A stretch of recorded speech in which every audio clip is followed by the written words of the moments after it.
recognition. I acknowledge the theft, violence, trauma, and racism that Indigenous people have experienced at the hands of colonizers from 1492 through to the present day. I honor the resiliency of the Indigenous people and stand with them as they continue to fight for land, water, visibility, sovereignty, and their very existence. So lastly, I'm going to do this with my own device, but set your electronic device to what we fondly call worship mode. We are gathered here, one community, together. Let us settle ourselves into this holy moment and open our hearts to learn and unlearn, and to share and to receive. Let us join together in worship.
Thank you, Marianne. Good morning. So if we have not met Reverend Michael Walker, I've done interim ministries all over the country, and now I live in Sequim.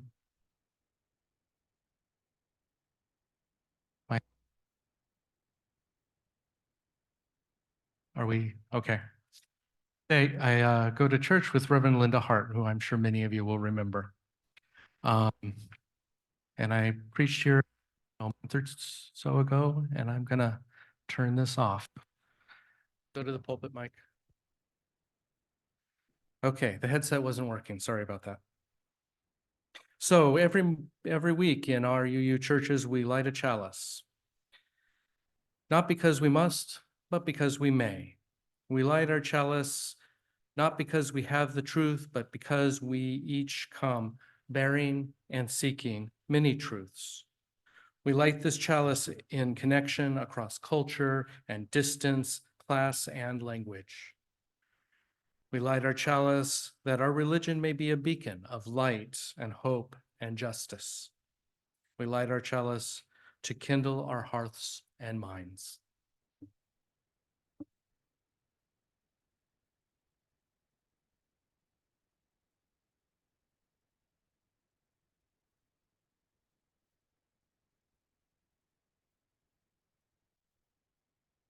Good morning. So I'd like to invite our chalice lighter, Patty McPhee, to come light our chalice this morning. Patty's responsible for all the amazing artwork that we have in their gallery every month and is a longtime member.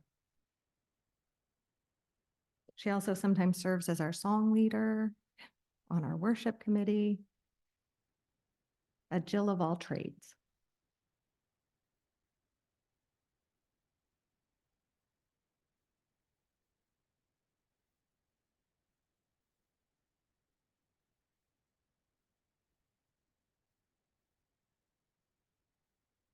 If you'll please join me for the words on our screen. We light this chalice in deep respect for the mystery and holiness of life, in honor and gratitude for those who have gone before, with love and compassion for those who dwell among us, and with hope and faith for the generations to come. And now if you will rise in body or spirit for our opening hymn, number 347 in our gray hymnal, Gather the Spirit.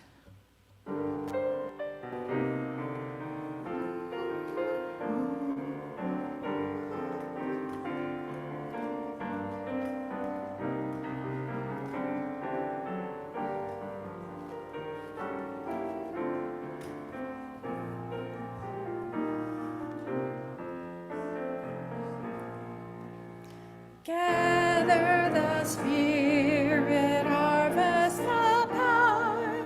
Our separate fires will kindle one flame. Witness the mystery of this time. Our trials in this life appear all the same. Gather in strength, gather in thanks. Gather in sympathy now and then. Gather in hope, compassion and strength. Gather to celebrate once again. Gather the spirit of heart and mind. Scatter the sorrow laid in store, nurtured in love and as we find a body and spirit united once more. Gather in peace, gather in thanks, gather in sympathy now and then. Gather in hope, compassion and strength. Gather to celebrate once again. Gather the Spirit growing in all, drawn by the moon and fed by the sun. Winter to spring and summer to fall, the chorus of life resounding as one. Gather in peace, gather in thanks, gather in sympathy now and then.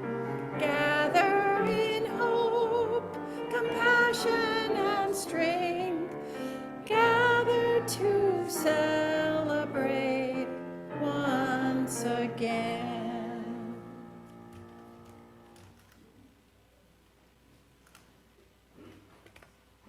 Thank you to Susan, who is serving as our song leader today. And now I'd like to invite all of those young and young at heart to come forward for Time for All Ages.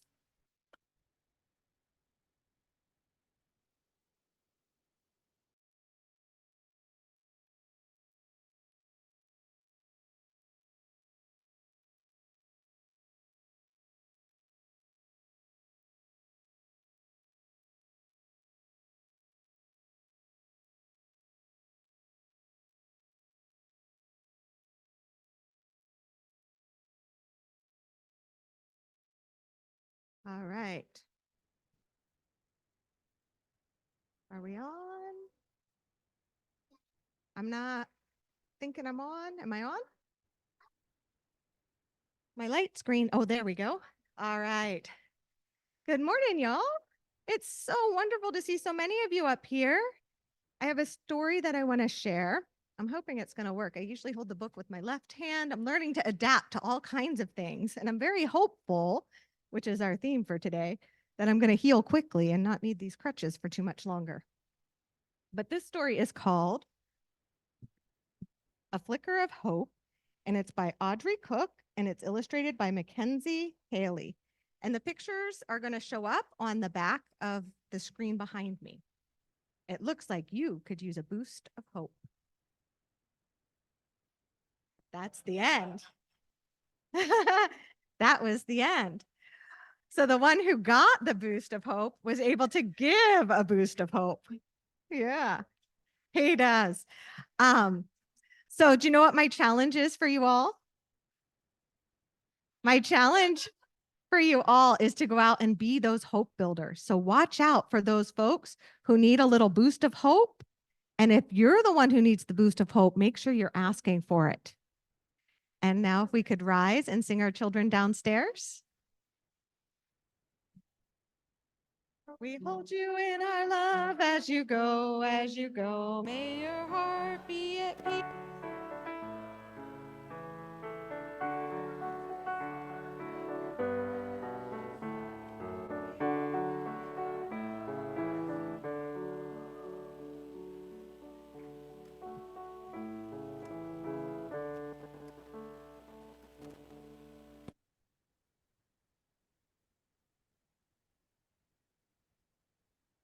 Good morning. My name is Bob Hayes. I am your chat chaplain this morning and also leading the offering. The words this morning are for Paul Denzel. The offering we take each Sunday is an opportunity to recommit to this place and to these people. It is as much a ritual as singing together is, as lighting our chalice or reciting our unison affirmation. It is a reminder that this form of love that we call generosity. It is how we show that we believe it is important to worship together, to help our community, and to say yes to the values of our faith. For those online, you can follow the information on the screen, and for those in the church, will the ushers please come forward for the collection baskets? Thank you.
Thank you, Mary Ann. Now I invite you to join me in the offering dedication. The words are behind me. We dedicate ourselves and our offerings to the work of this congregation, weaving a tapestry of love we call community, both within and beyond these walls.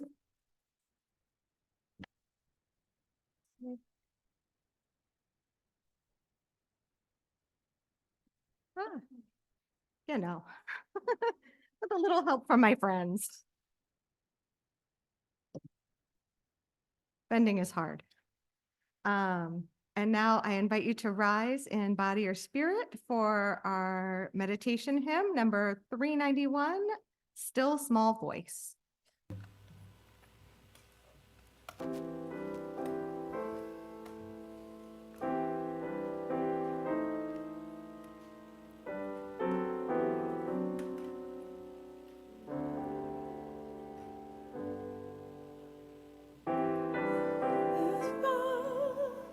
Deep inside,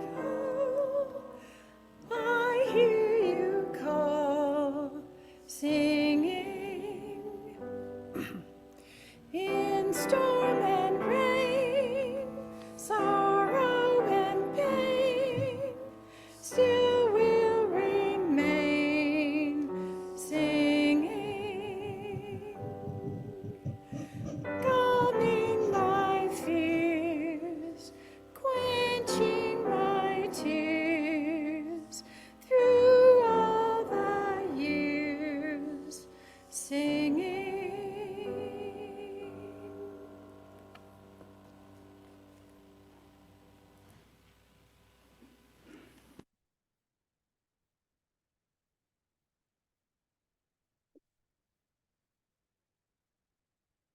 In a little bit, I'll invite us all to sing again. Come sing a song with me, because my sermon title is a line from that song.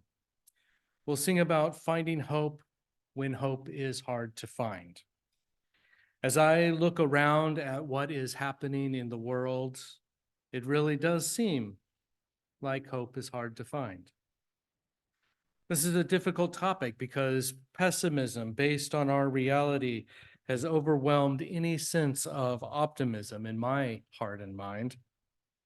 Hope is especially hard to find after we hear about another school shooting or witness unequal treatment under the law experienced by people of color, sometimes fatally so, or hear unpresidential stupidities uttered by one who's running for president, just to name a few. Pessimism overwhelms optimism in these times. Hope is hard to find.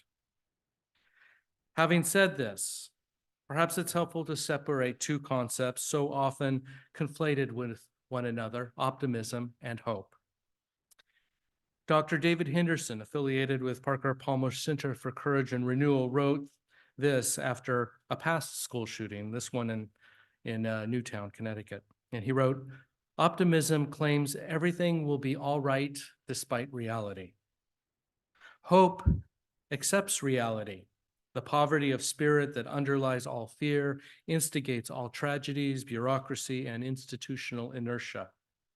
But hope has a trump card, the capacity of the human heart. When optimism gets ground up by reality, hope will go to toe with reality because of a heart that simply refuses to quit." When we speak of optimism, we mean that optimism is the degree to which the individual believes that positive outcomes will occur in the future rather than negative outcomes for themselves and also for others they know, the economy, the world, and so on. Optimism is a belief, or at least a credible act of one purporting to believe in a positive outcome. But hope is slightly different. Hope is a feeling and a way of being rather than a belief. It is a generalized sense of internal emotion rather than a specific mental process externally displaying or speaking of positivity. Feelings lend themselves to poetry, and I feel moved to share this poem. Hope rises It rises from the heart of life, here and now, beating with joy and sorrow. Hope longs. It longs for good to be affirmed, for justice and love to prevail, for suffering to be alleviated, and for life to flourish in peace. Hope remembers. It remembers the dreams of those who've gone before and reaches for connection with them across the boundary of death. And hope acts. It acts to bless, to protest, and to repair. May it be so. This poem I just read, or prayer, was co-written by the Reverends John Burens and Rebecca Ann Parker. So I ponder on hope and I wonder, maybe hope is like a well. I will trust that this metaphor won't get lost in our age of modern plumbing. In some places, even today, people dig wells to get access to water that is flowing slowly and deeply below the ground. A well dug deeply, tapped into an aquifer or an underground lake, so to speak, will last many years longer, and the water will be of better quality than surface water. In my metaphor, I think of hope like a well. Well, actually, like the water that rises up from a well. Like the water below the earth, there is a reservoir of hope that runs through our shared community of UUs and religious liberals, flowing deeply, but ever so surely. And if we can dig down deep, if we can look beyond the surface, we can find and tap into that hope. Sure, there are things happening in our country, tweets that cause upset and instability, accusations fly. These are surface impurities. We must go below the surface to find quality, purity, a hope that cannot be polluted by politics or misinformation. And just as in days of old, when the digging of a well for water was a group or community endeavor, so it is with our community, needing to access our well of hope. It doesn't always work finding that sense of hope alone, but together, we help each other, we support each other, we encourage each other, and so we are able to access our hope, our well of hope together. A little shift in focus, if I may. I mentioned the surface impurities of political discourse that currently seem to pollute the airwaves, if not our well of hope. Generally, we try to avoid talking about civics and politics at church, although I'm sure most of us are aware that our churches all over the country experienced what we started calling the Trump bump, a rise in membership after the 2016 federal election. And here we are again. It feels a bit like deja vu. Some things that come out of people's mouths these days in this hyper-partisan environment, to me, just feel jaw-dropping. So how can we feel hopeful, let alone think optimistically? Sometimes hope is hard to find when listening to all that is happening in our country. Response to school shootings. Let's arm the teachers. Response to climate change. Let's deregulate the industries that pollute. Response to rampant wildfires. Let's somehow turn off the rivers so we stop wasting water as it rushes to the ocean. I'm still trying to figure out that one. Response to crime. Let's scapegoat immigrants and people of color, and let's also turn our police into paramilitaries. These things make no sense to me. And I'm sure that's true for many who come to church where although we try to avoid politics, we believe in justice and we believe in human rights. Children have been torn from parents and both now live with a sense of hopelessness. We speak out against that because it's unjust. Generally speaking, I think it's safe to say that probably most people here believe in healthcare for all and believe in having a civil society and believe in working to save the earth. So while I cannot speak of all current events optimistically, I am trying so hard to still be hopeful. How, you may ask? One simple answer is that when I stand in this pulpit, like others I visit, I look out at all of you and many of our fellow travelers in faith at other congregations, and you all give me hope. The day after Trump won the 2016 election, on a weekday evening, the congregation I served at that time gathered for a special service. We gathered to share from the heart what all were feeling. Yes, there was a good deal of grief and pessimism in the room. I would say that some of the fears expressed, unfortunately, turned out to be true. But another thing was also present. When everyone gathered together and we could see each other's faces and we could hear each other's words, we collectively learned that we are not alone, that here was a group of people that were not ready to give up the fight for justice and human rights. Here was a group that intended to keep on keeping on, as they say. In some form or fashion, this current presidential campaign will come to an end, and I won't express a partisan opinion here and now in a church service, except to say that I pray that candidates that embody our UU values are elected to many offices. Regardless of what happens, though, we will all still be here, all of us in all of our churches, and a great many others who share our values but may not be part of churches as well. I feel in this sanctuary what I felt in the other one at my old church the day after the 2016 election. I feel hope. Hope is present in this room, in the hearts of people who gather each week to carry the flame of peace and love. This is part of who we are, those who carry peace and love with us out into the world, living these values out in our lives, encountering oppressions and injustices when we see them. Not letting those who do ill through intentional malice or unintentional negligence off the hook. And then we return to our churches and other organizations doing social justice work. When we return, we can look at the faces gathered here, listen to the words spoken here, and become reaffirmed in our convictions and reassured in the feeling that we are not alone. In short, we come here to help each other maintain a sense of hopefulness as a bulwark against the negativity and polarization we see in our country. I would like to leave with you another poem, a prayer really, by my colleague, the Reverend Kendall Gibbons. If all you can do is light a candle, tell a story, or keep a promise, just this day, one more day, every day, keep us strong in the struggle, bearing witness, seeking freedom, creating justice. Find a way, build a way, make some way.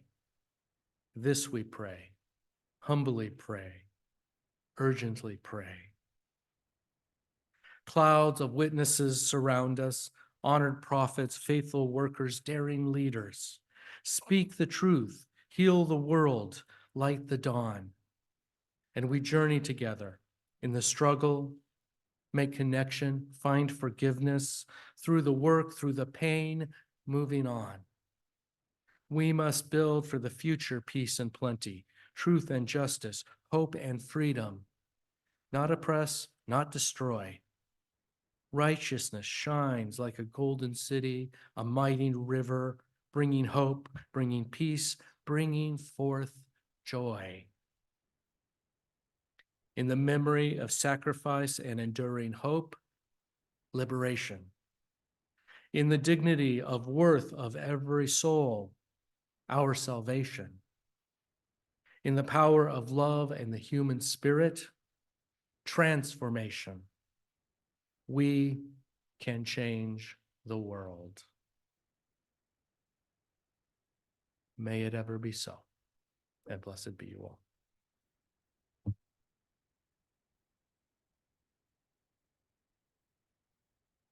My order of service. Our closing hymn, as I predicted earlier, is Come Sing a Song With Me. It is 346 in the gray hymnal, and the words will be on the screen.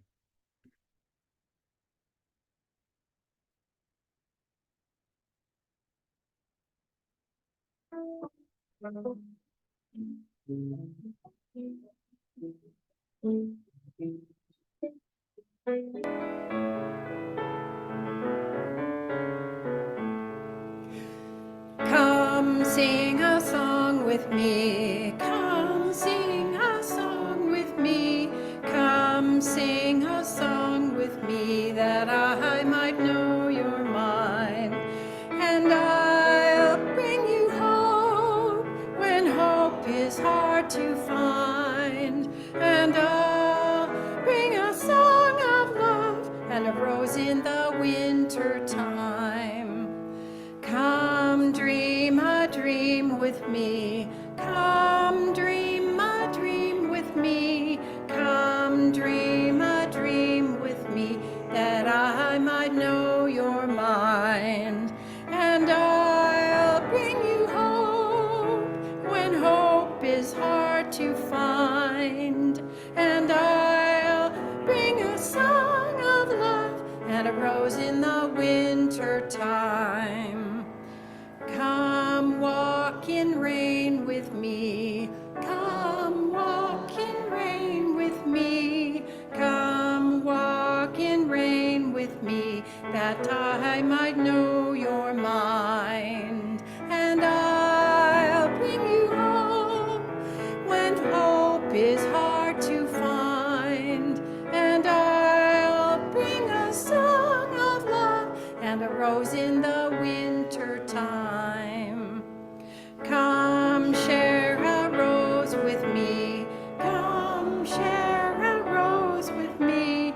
Come share a rose with me that I might know your mind. And I'll bring you hope when hope is hard to find.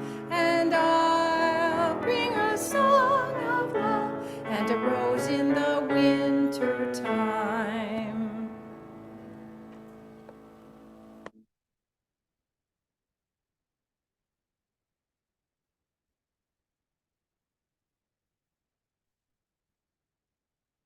As a community, we've co-created a deep and life-nourishing well of hope.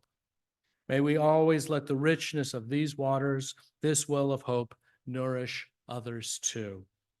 As we walk in the world, let us share some of our vision, some of our love, some of our hope, so that others may benefit and thrive.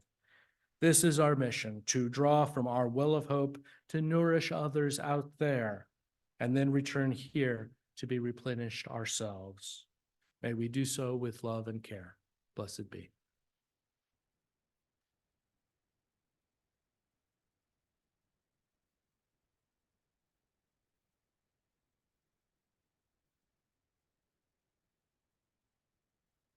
All right, if you will join me for the chalice extinguishing words that are going to appear on the screen behind me. We extinguish this chalice, but not the light of truth, the warmth of community, or the fire of commitment. These we carry in our hearts until we are together again.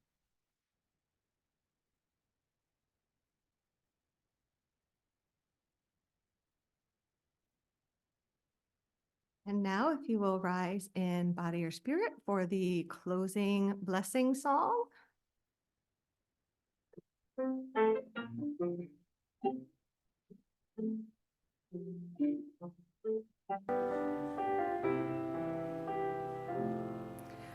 From you I receive, to you I give, together we share, and from this we live. From you I receive, to you I give, together we share, and from this we live. Thank you you so much. Sorry for the rockiness, but We got through it. we made it. Yes, we did. Thank you.